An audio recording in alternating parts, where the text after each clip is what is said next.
Good afternoon, everyone. My name is Wayne Bennett with ECRM and Range Me, and I will be hosting today's ECRM Beauty Talks with Josie Ostrowski.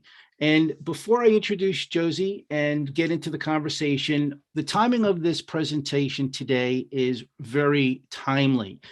Just the other day, Ulta Beauty did release their Q1 first quarter results, and I just want to talk about some key stats. So net sales increased 21%, comp store sales rose 18%, transactions went up 10%, and the average ticket basket went up 7.3. So very, very strong results from Ulta Beauty. And as we know, retail in general has not had collective as positive results as Ulta Beauty has just reported. So involved in the success of the Q1 and ongoing success of Ulta Beauty. Again, today we do have Josie Ostrowski, who is Ulta Beauty's Senior Manager for New Brand Partnerships.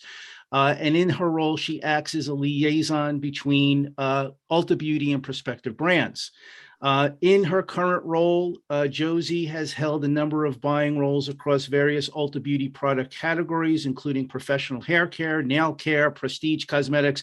And it's funny, many of those categories were cited as the reasons for the growth of Q1. So Josie, great job. She began her career at Claire's Accessories, where she first served as a store manager before moving into the merchandising role. And she holds a bachelor's of fine arts in fashion communications from Stevens College in Columbia, Missouri. And so a big ECRM Range Me welcome to Josie. Josie, thanks for being here. Appreciate it. You're looking well. Thank you, Wayne. Excited to be here. Okay. So Josie, let's get into this. I know we have a couple of questions we want to ask you, and I do want to remind the audience that if there are any questions, to please chat them in, and time permitting at the end, I think we will open the floor for some discussion. So Josie, again, welcome. Let's get into it. So you've been with Ulta now for about 7 years. Q1 was a huge success. You guys do a lot of things right. So what is the most successful Ulta new brand launch that you're most proud of? I know there's been a lot of them, but what's the one that you're most proud of? Well, I think that's a great question to kick off with. And I have to say, I can't play favorites. And I've been a part of doing this role over the last almost 2.5 years now. I've been a part of some really incredible brand launches. Proud of every single one, I have to say. But some of the work that we've really focused in on over the last couple of years around expanding our portfolio of BIPOC owned, led, and founded brands has been some of the most fulfilling work in my career. I've met so many incredible founders and gotten a chance to play a small part in amplifying their message, their voice, their mission. And when they come to life in Ulta Beauty, it is always so exciting. That's great. Okay. And Josie, in terms of, I know in the Q1 quarterly earnings update, there were some key call outs to key product categories, but from your vantage point, what key product trends are you seeing emerging in today's marketplace as the new brand partnership lead? So I would say the first one that comes to mind that I think we're all really excited about, and I know that it was referenced during our Q1 earnings call, is just the resurgence of makeup and the reintroduction of discovery and self-expression in makeup. So that's across all categories within the makeup and color space, but really excited to see, after, of course, the pandemic and makeup softening in that way because of just the shift in consumer behavior. Really coming out of it, seeing makeup come back in an exciting way with a lot of self-expression, with a lot of artistry. You're seeing bright colors, you're seeing gemstones, but then you're also seeing just new ways of applying base. You're seeing your skinification within makeup and making sure that you've got your skincare benefits in your makeup formulas at that skin first approach that's really been popularized. So everything from creating a beautiful base that's skin-like to euphoria-inspired gems and jewel tones and graphic art. So that's been one that's been really exciting and has impacted the business in a really positive way. And then a couple other pieces I love to just touch on is the evolution in clean beauty and sustainability and what that means for the guest. So we've obviously been, really focused on making sure that we're celebrating and educating around clean and conscious beauty with our Conscious Beauty and Ulta Beauty platform. But seeing just how product trends are really being driven by the consumer's focus and their knowledge in what clean and conscious beauty and sustainability and beauty really means. So whether that's looking for vegan ingredients, cruelty-free, thinking about recyclable and sustainable packaging, even getting into, for a more elevated guest, refillable compacts and products, and everything being quite a journey. But it's exciting to see that brands and products are evolving along with the guest that's evolving in what is important to them in their beauty shopping journey. Mm-hmm. And then the last one I'll call out is the intersection of wellness, beauty, and personal care. And it's just been incredibly impactful for Ulta Beauty and for our guests. Mm-hmm. But seeing so much happen between the parallels of how wellness and self-care and beauty and personal care come together. Yeah, no, that's quite a bit, Josie, and really very interesting.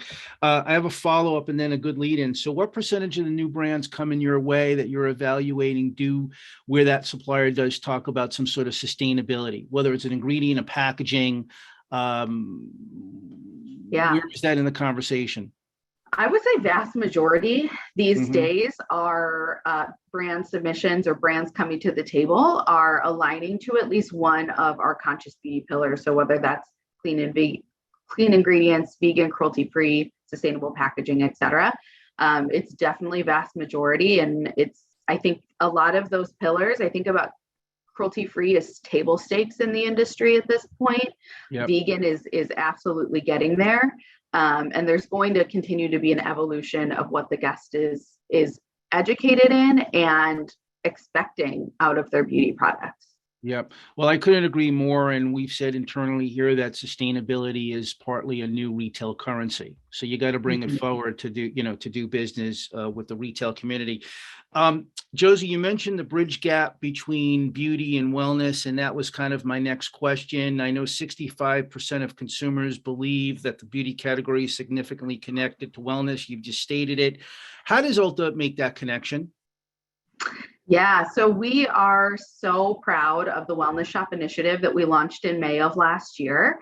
And really where that came to life was we were seeing wellness being introduced across every category in the store. So you were seeing it in skin and hair care and bath, makeup was playing. And with the pandemic accelerating a major shift in how consumers are taking care of themselves and prioritizing self-care, we knew that we could reach the guest in a super meaningful way by creating a wellness POV.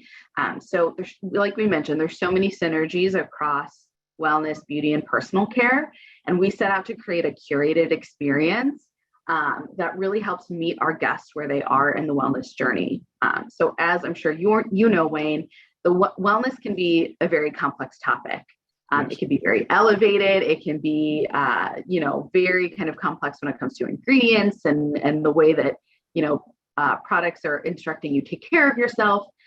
So we broke the assortment out into 5 easy to understand pillars to really help navigate the purchase and kind of take some of those complexities out of the wellness journey for our guests. So pillars such as everyday care, supplements and ingestibles, relax and renew for sleep and stress, spa at home to create that really sensorial spa-like experience in your own space, as well as down there care, targeting feminine care as we think about our guests and what they're looking for from a wellness point of view.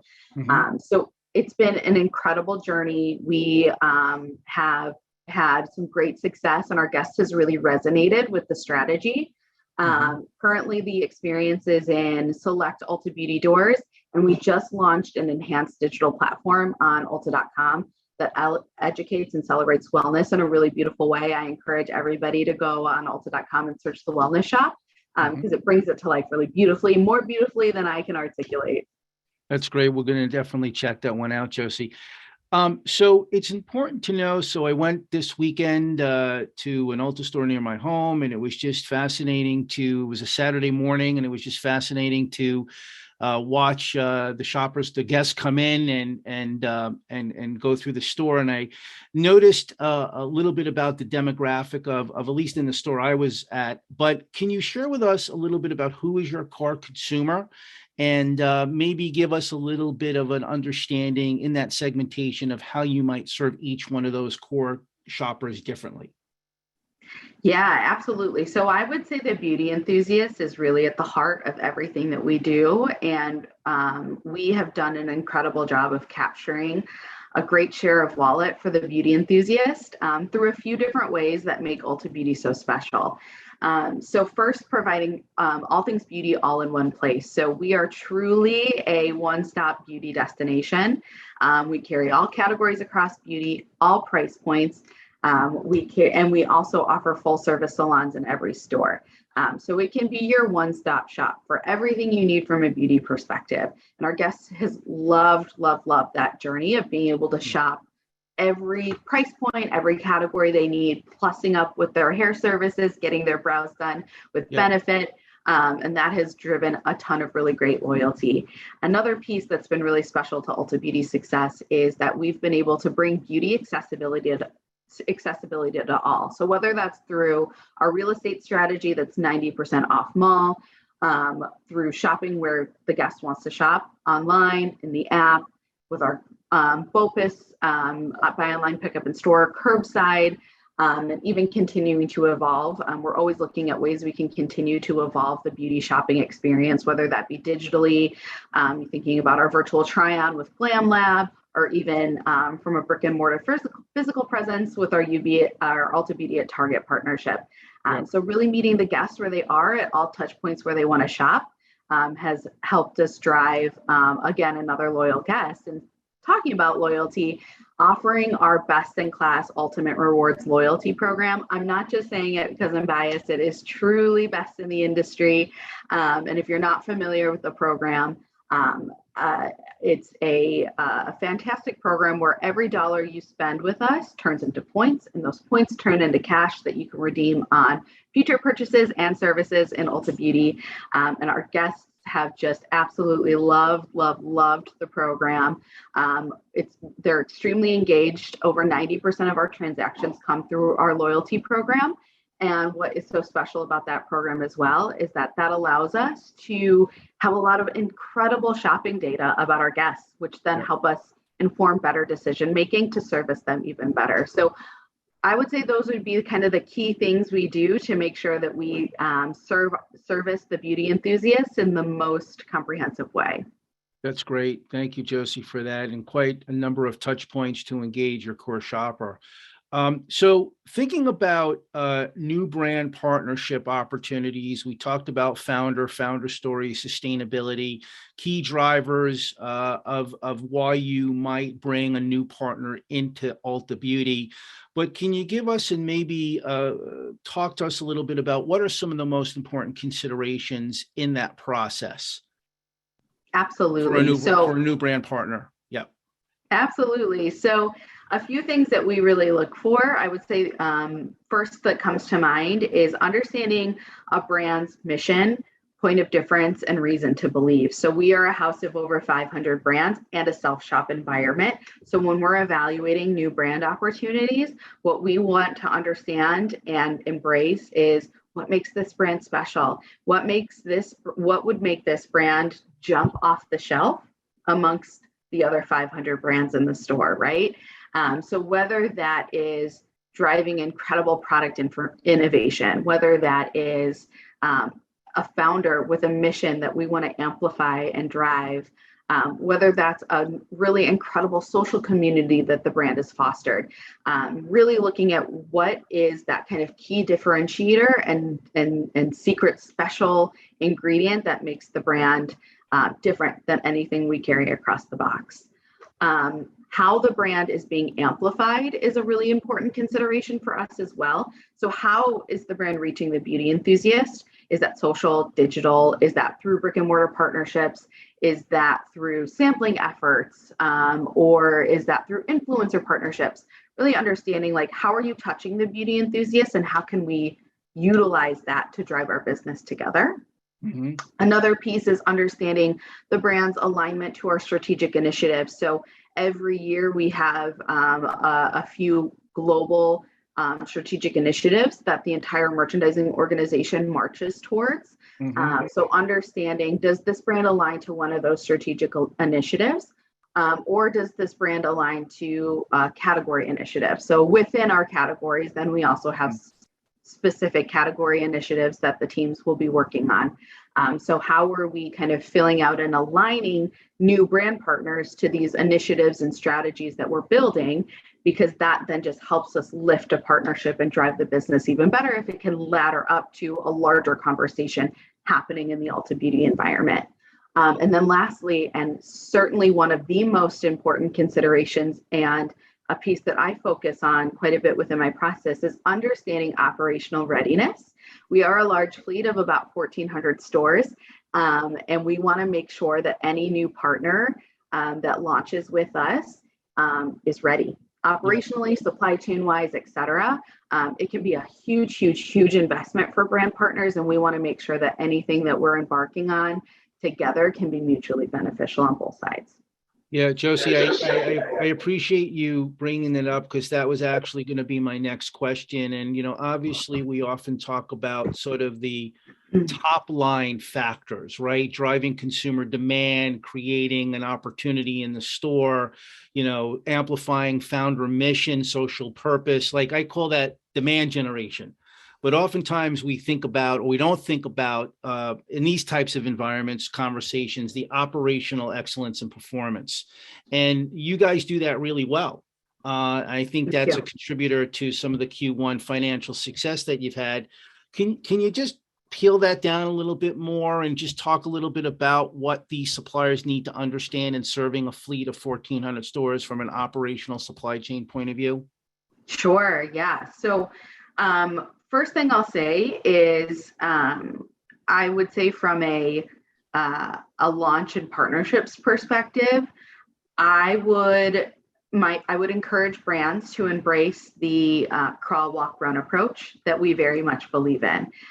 So we are very much, as any large retailer, we are focused on performance and productivity on space on shelf in our doors. And so when it comes to new brand partnerships, everything is a custom approach of what's right and what's going to be beneficial for both sides of the partnership. And our goal is for our partnerships to flourish and to grow. And so when we come and say we believe in a crawl, walk, run approach, that really means let's start thoughtfully and scale and grow the business as it makes sense. And as we're seeing the performance, what we don't want to do is put a brand too far down the chain or in all doors and then have to scale back.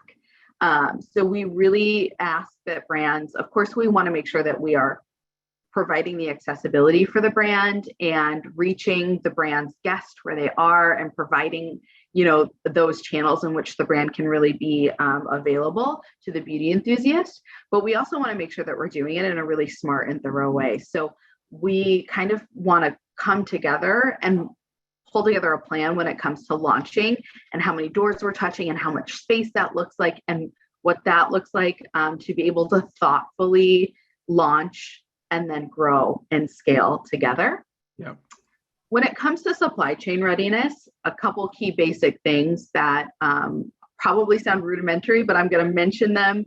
I would hate to not mention them. I feel like this is the space to mention them. We do require UPCs on all of our goods.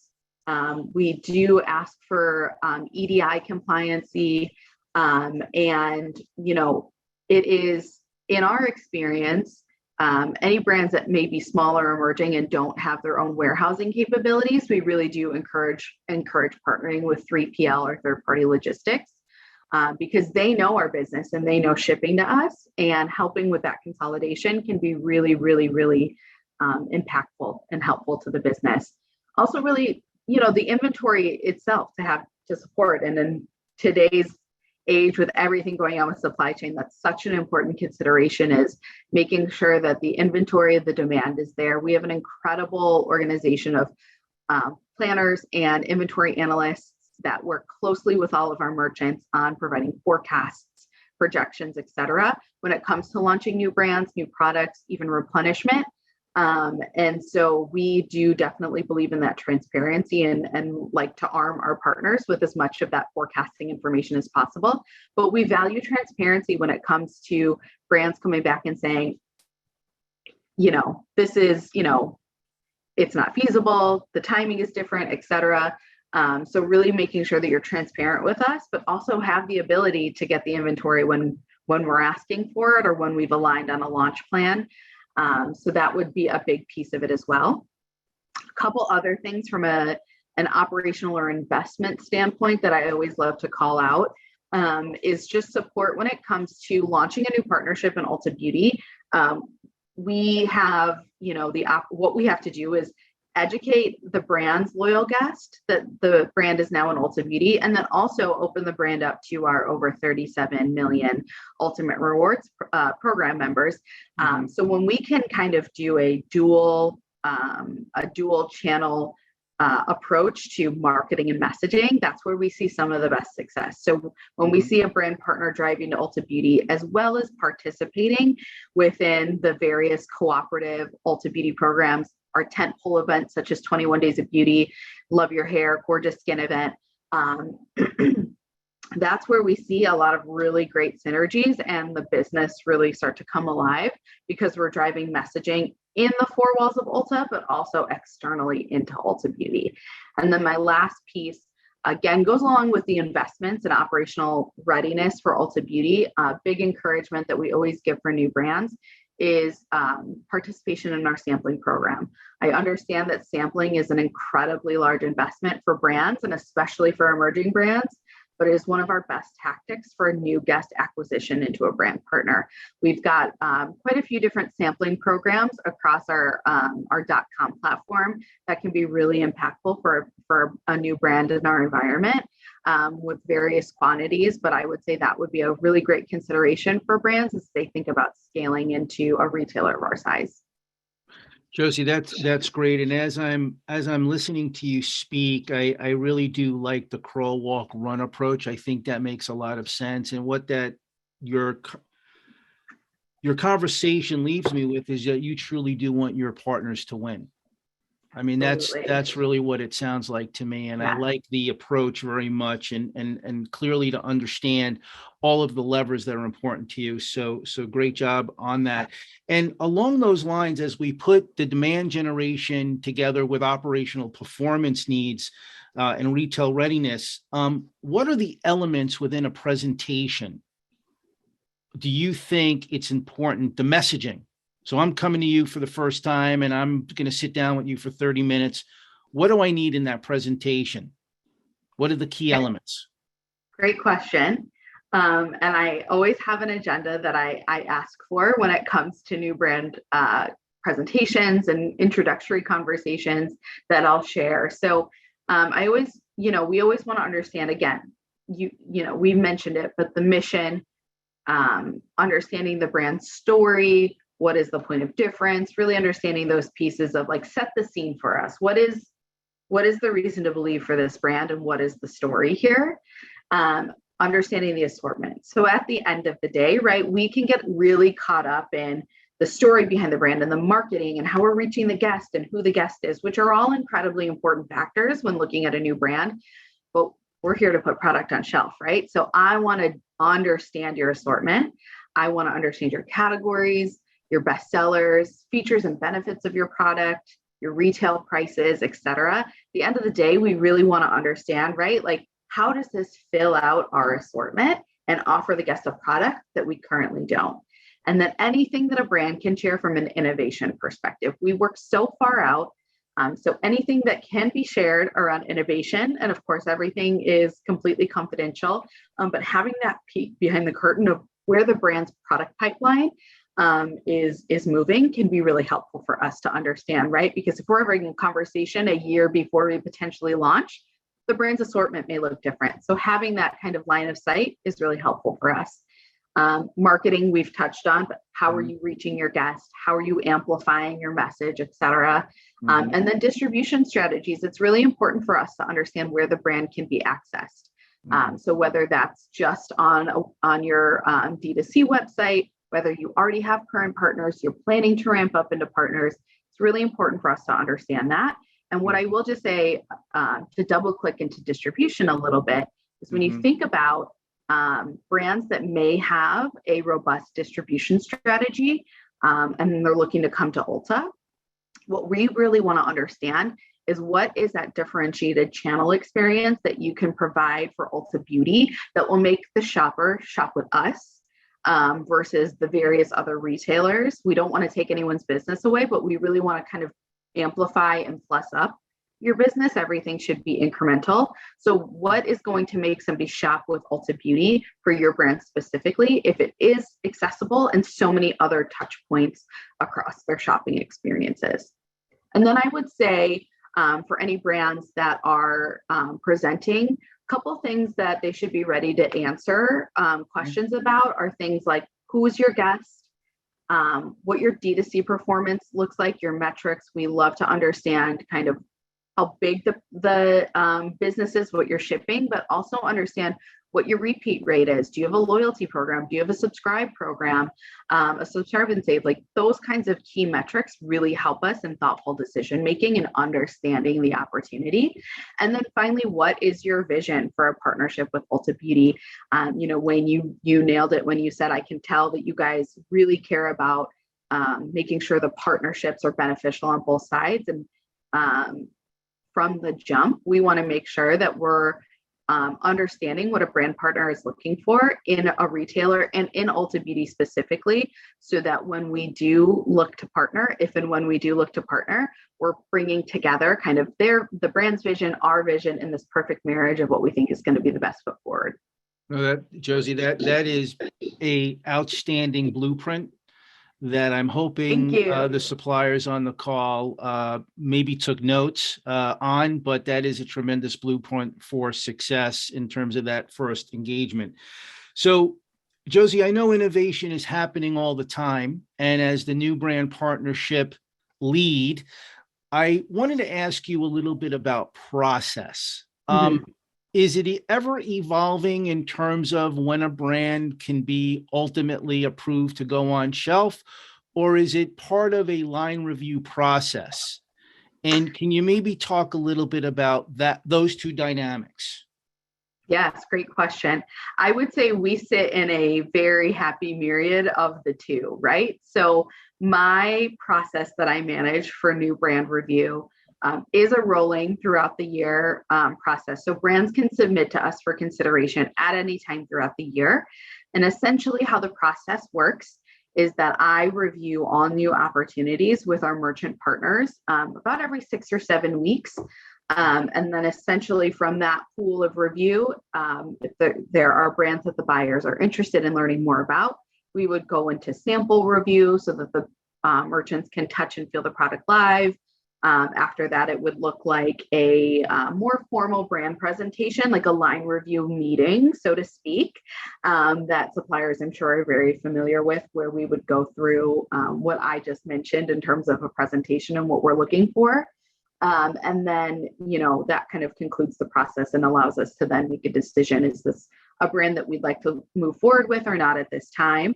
I will say that process for a brand submission can take anywhere from 12 to 16 weeks. So it is a little bit of a lengthier process. And for most of our new brand partnerships, they do launch within our major updates that happen 2 times a year across almost all of our categories. So spring and fall will be our big touch points. So while today we don't align our new brand review process for every category to specifically those 2 touch points, that is typically when most new brand partnerships will come to life.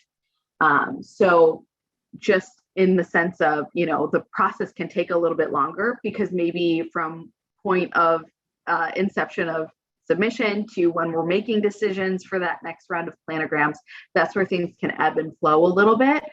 There are some categories where we do try to kind of focus in a little bit more to those touch points in the planogram where the major resets are. So for instance, a great example of that is our sun business. We update our sun planogram once per year in the spring. And so we do try to kind of manage expectations when it comes to potential new partners on when we're going to start looking at new partners for the next year. So for instance, right, given our timelines, we work about 6 to 8 months out on any given reset. So for example, we're going to be kicking off 2023 sun season here in end of June, early July, and examining new partners, et cetera, so that by the fall, when the internal deadlines are due for my teams and my buyers, they can then make their decisions on any new brands they'd like to layer into the planogram. So it is a bit of a hybrid approach. It is ever evolving. We do take submissions all throughout the entire year. And of course, have ways to accelerate when things are hot and we need to prioritize. But I would say that kind of 12 to 16 week is a good timeline, and to understand like what the how long the process may take. And then again, touching and aligning to, for the most part, our spring and fall major updates across the categories. Yep. In terms of how you can submit to Ulta Beauty for consideration, we highly suggest that you use our RangeMe page. We are available on RangeMe, and I personally review every single submission that gets submitted for the Ulta Beauty placement consideration within 28 days. So within about 4 weeks from your time of submission, you will hear back through the RangeMe platform whether we'd like more information, whether we'd like samples, whether maybe it isn't a fit at this time. But it's an incredible platform that allows us to really efficiently review brands and communicate with brands on various opportunities. That's great, Josie. And thank you for sharing that process. And so there is a process. Yeah. It might for the suppliers, it might not go as quickly as they sometimes hope or wish, but there is a process. Yes. And it does seem it's a very tight process. And clearly with the path of your submission preference of RangeMe, that is just the most efficient way for you to get discovered by the Ulta Beauty team. So yes, absolutely. Just something to think about. Go ahead, Josie. I was going to say one other thing, and I hope that it was clear in my review or when I was reviewing the process, but just 2 other things I want to mention. Our merchant team is extremely engaged in this process. So I believe myself as an extension of every category buying team across the organization. So I'm very much in lockstep with what my buyers are looking for, what our focuses are, what our strategies are to be able to source brands for them in a really meaningful way. And then you should all know too that everything that we look at from a new brand perspective is looked at holistically from an omni-channel perspective. So all of the work within this new brand review process happens with our retail teams, our e-commerce teams, our emerging brands team. It's a super holistic category-wide view. So we have all of the key business decision makers at the table when we're looking at these new processes. So everything we look at, we're always going to look at omni first. And then potentially slice into, does it make sense for e-com only, et cetera. And so, I think that's a really great PSA for suppliers to know, is that we look at the opportunity holistically for all of our channels. So Josie, you mentioned coming up here in June for 23 sun care, and you're probably looking at many other categories into next year.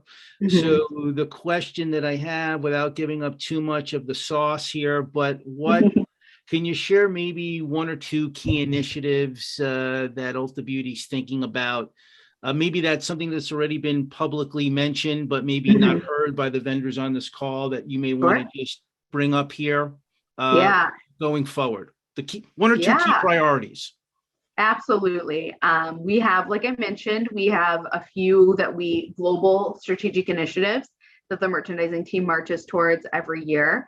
And those 3, I think I've probably touched on all of them in our conversation today, but we'll reiterate on what our key focuses continue to be. So our work in conscious beauty.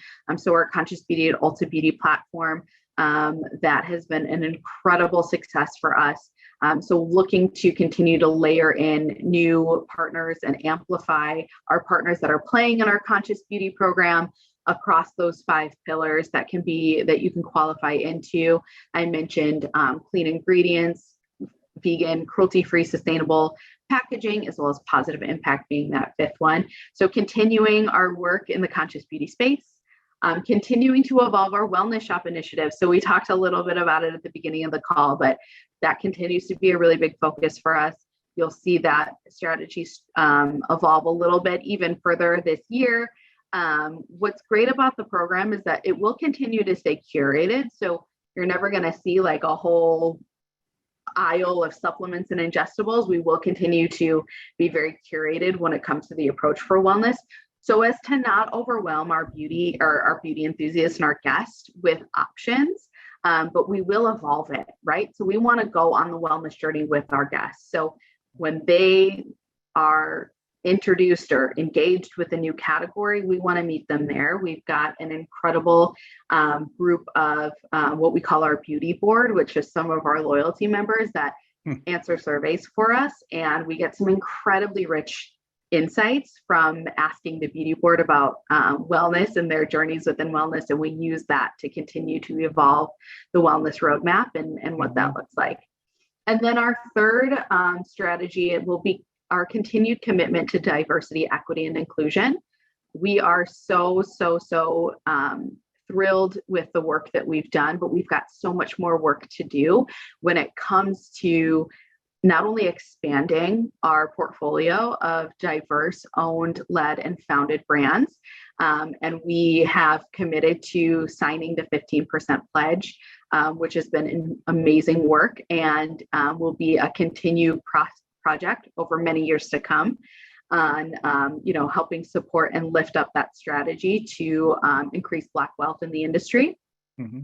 But not only are we looking to expand our portfolio from a DE&I perspective and a BIPOC owned, led, and found brand perspective, but we're also thinking about how are we then nurturing and growing our diverse owned, led, and founded partners that are currently in Ulta Beauty. So creating that ecosystem for those brands to also thrive within our environment as well. So those 3 will continue to be a really great focus of work for us as we go into the rest of 2022 into 2023.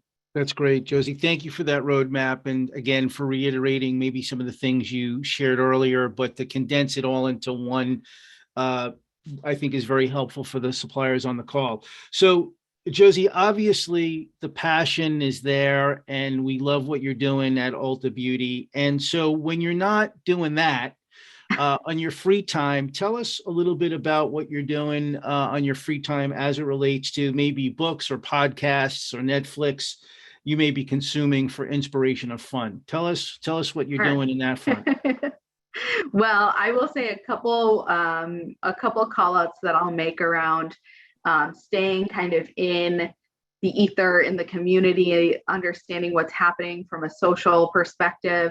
Of course, who's not on TikTok, but really engaged in the TikTok beauty community and what's happening there. I think that has been such an incredible space to watch because trend happens so fast there.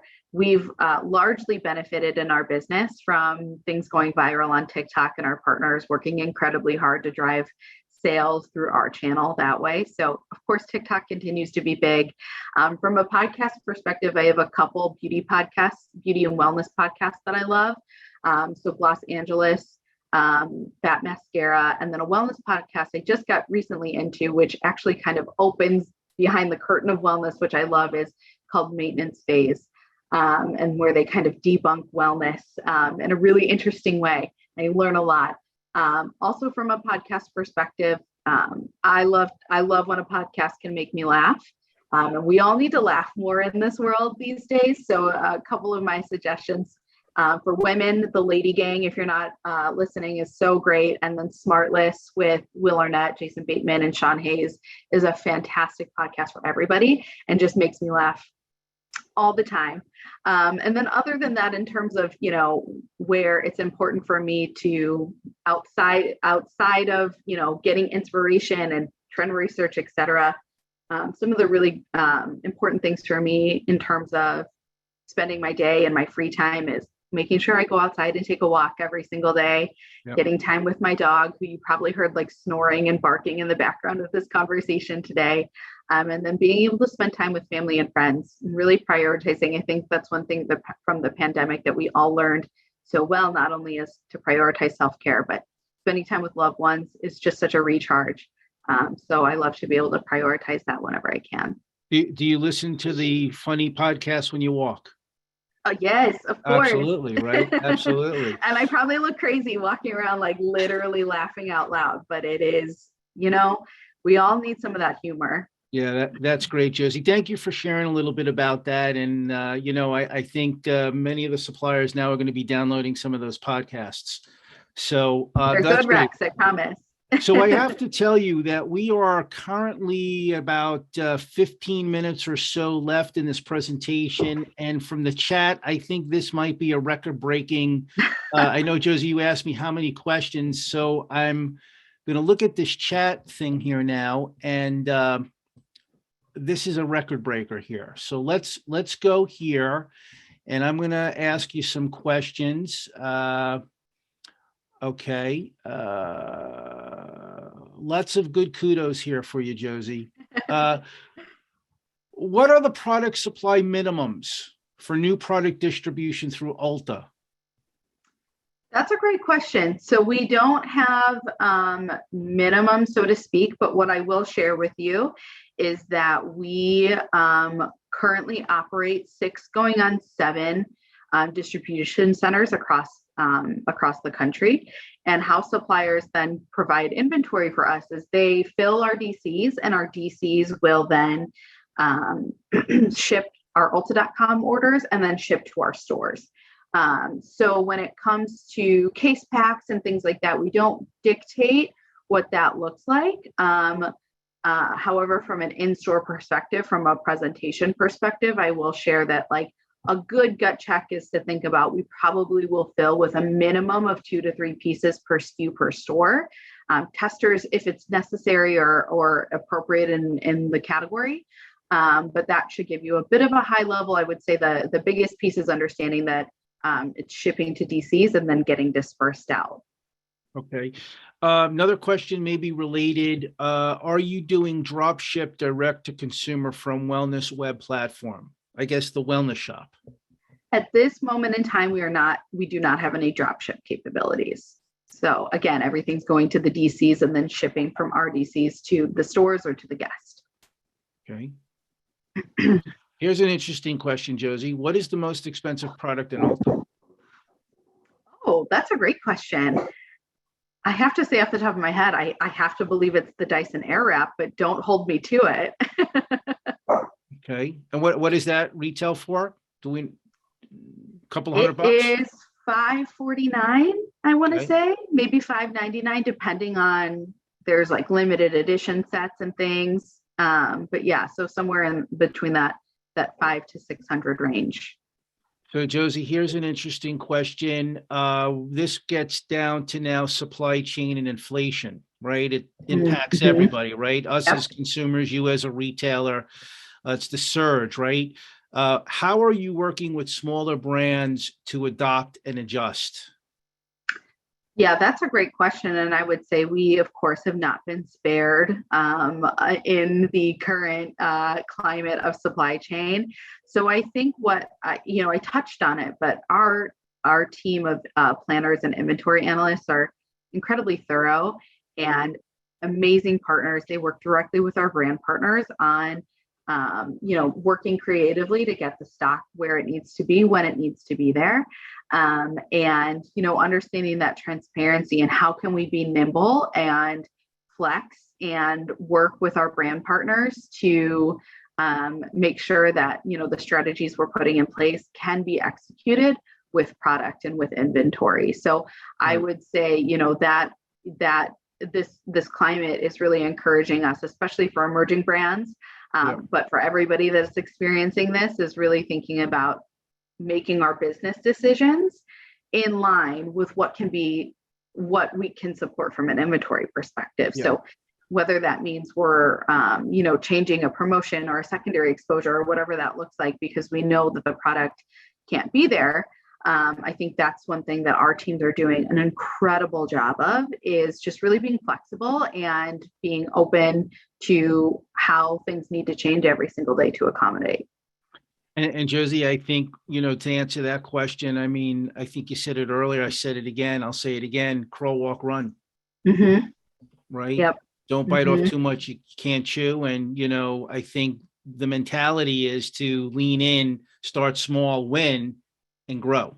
Yep. Exactly. Josie, does Ulta work with direct? Okay. Does Ulta work with brands that distribute directly or must have a distributor?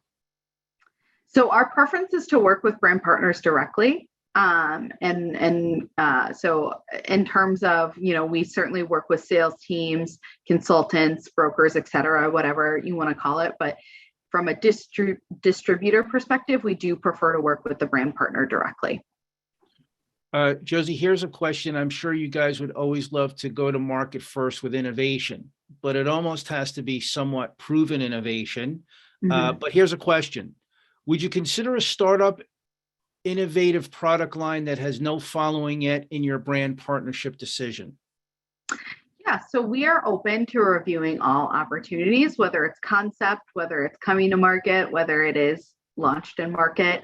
I will say, like I mentioned when we were talking about what we're looking for in a partnership and what kind of makes the business tick, those various avenues of social reach, community, D2C performance, brand loyalty, even ratings and reviews on websites can help drive our business together. We are a self-shop environment, and it's a crowded, over 500 brands house. So again, touching back on, we've got to be able to amplify and storytell at the shelf level and help the guest in their self-shopping experience find the brand.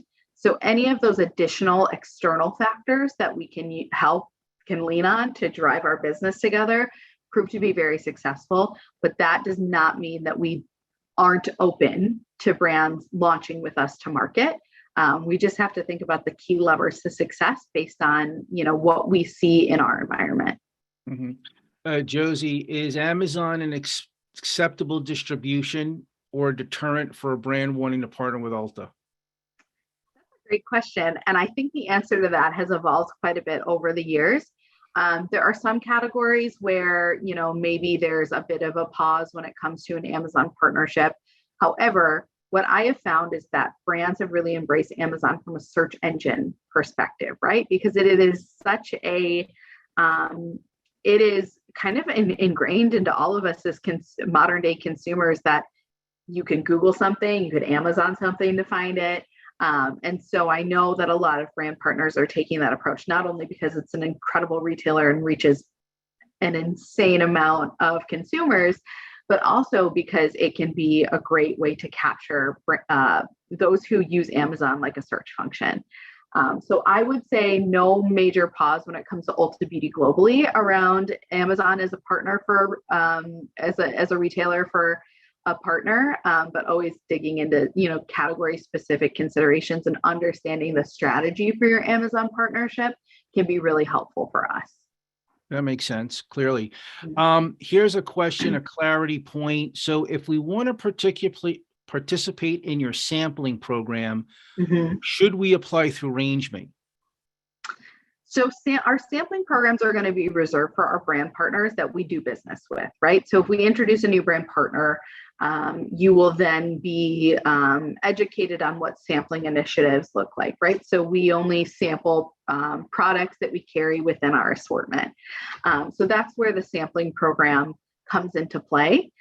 So if you're not a current partner and you would like to be a current partner, that's where you start, is RangeMe. And then if we do end up aligning on a partnership together, you learn more about those sampling efforts. If you are a current partner and you would like to know more about our sampling efforts, you can speak directly with your merchant. They'll have a ton of information for you. Okay. Okay. Looking through the questions here, there are good questions.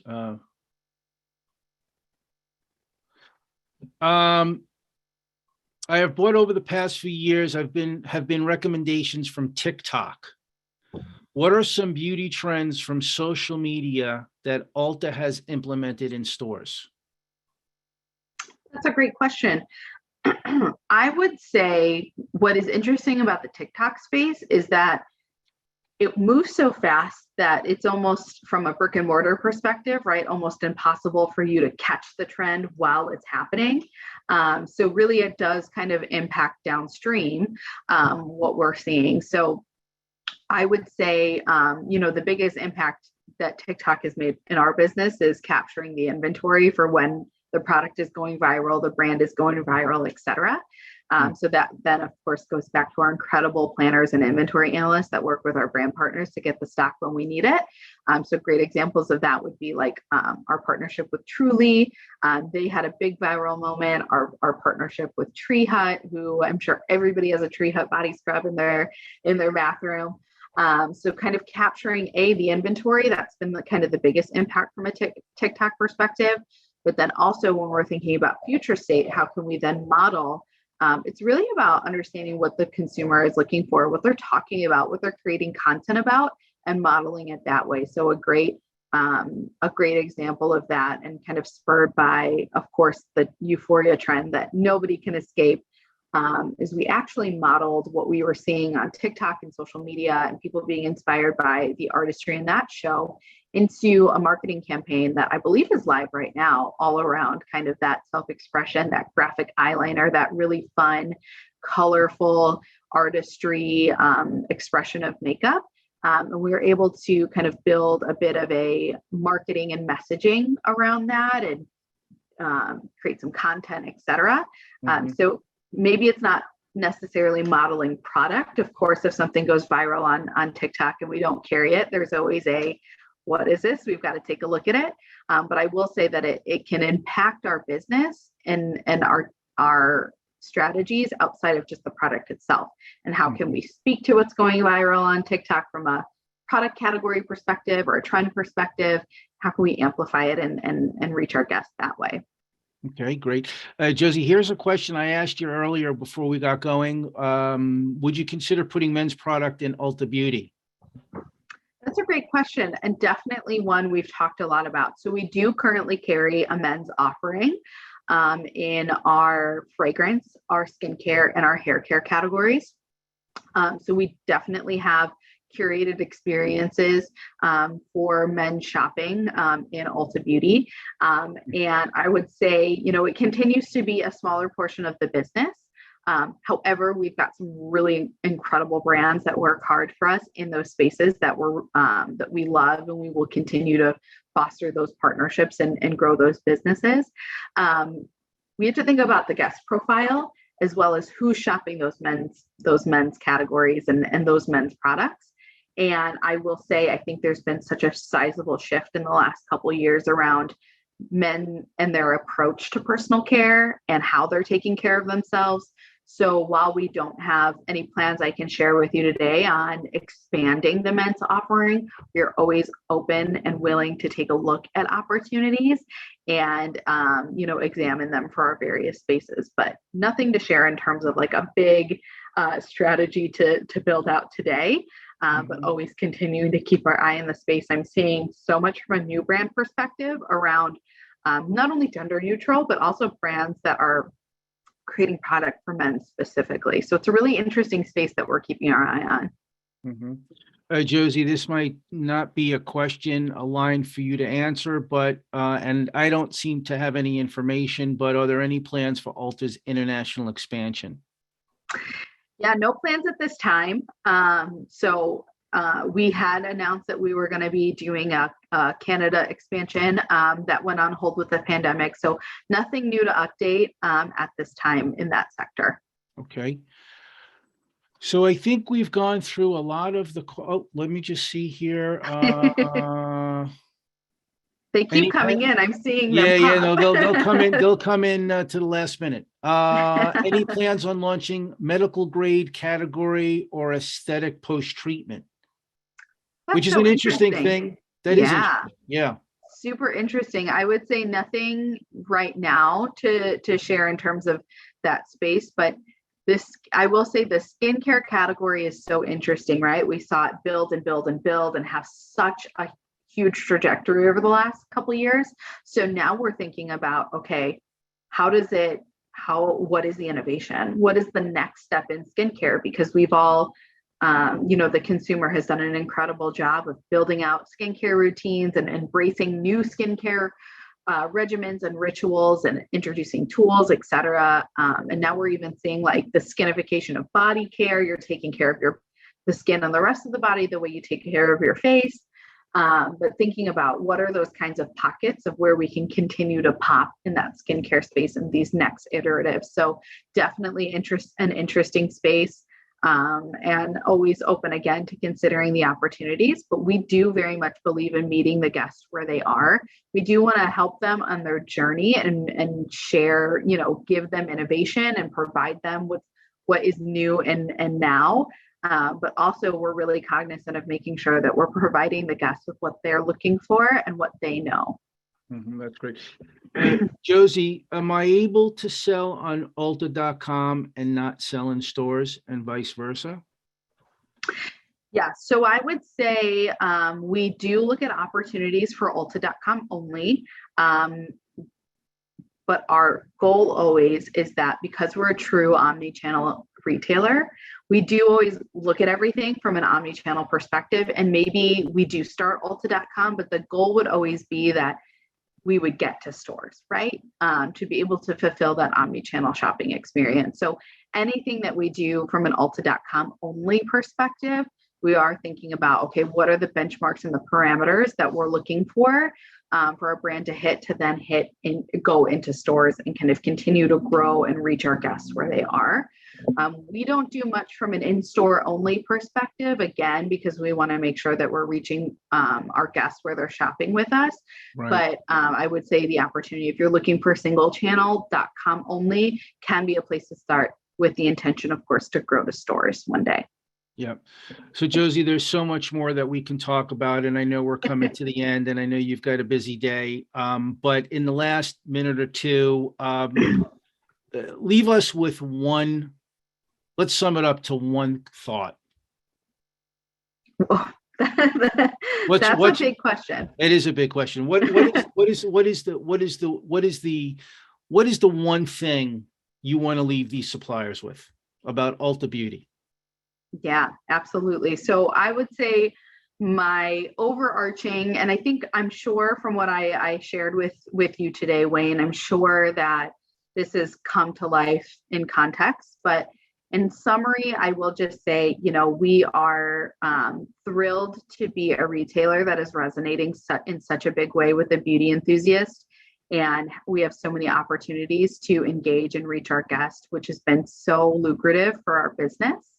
But we are a house of brands. We've got a lot of brands, a lot of SKUs, and we have with a self-shop environment. So we are very thoughtful when it comes to our new brand partnerships.